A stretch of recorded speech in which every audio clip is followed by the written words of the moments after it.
Well, folks, congratulations. You've just graduated from the University of the Basic Strum. So it's time to look at a new technique.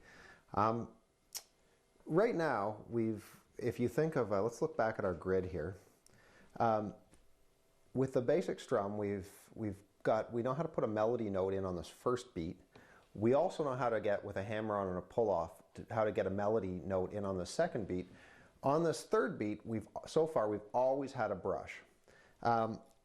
What we're going to learn now is a technique that I call double thumbing. Some people call it double noting. There's a lot of different nomenclature for some of these banjo techniques, but I'm going to call it double thumbing.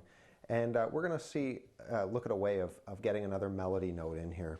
All this technique really entails is playing a single note with your index or your middle finger, and then playing the fifth string. If you put that together, you end up getting this sound. To give you an example of how that would come in handy is, let's take just the first part of the old tune, Old Joe Clark. Now, we all know that goes, okay? If I was playing the basic strum technique, I would have trouble getting all those melody notes in. I could get the first two with doing a hammer-on, but I'd be missing a few notes in between. If I want to just play all those notes almost like a single line, what I'm going to do is I'm going to just play them, but I'm going to get that fifth string in between them. So it's going to sound like this.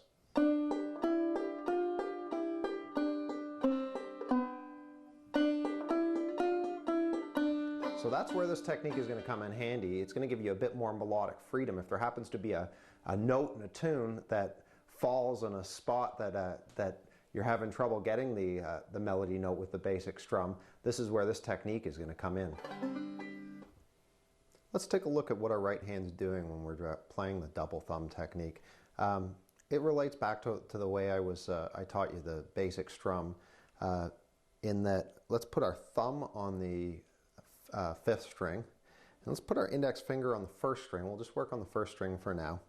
And again, think of your hand being frozen once you've got the back of your index fingernail on the first string and your thumb on the fifth string. And you're going to play that first string.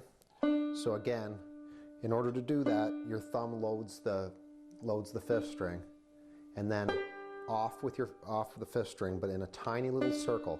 The thumb should be doing a tiny little circle. So if I did this,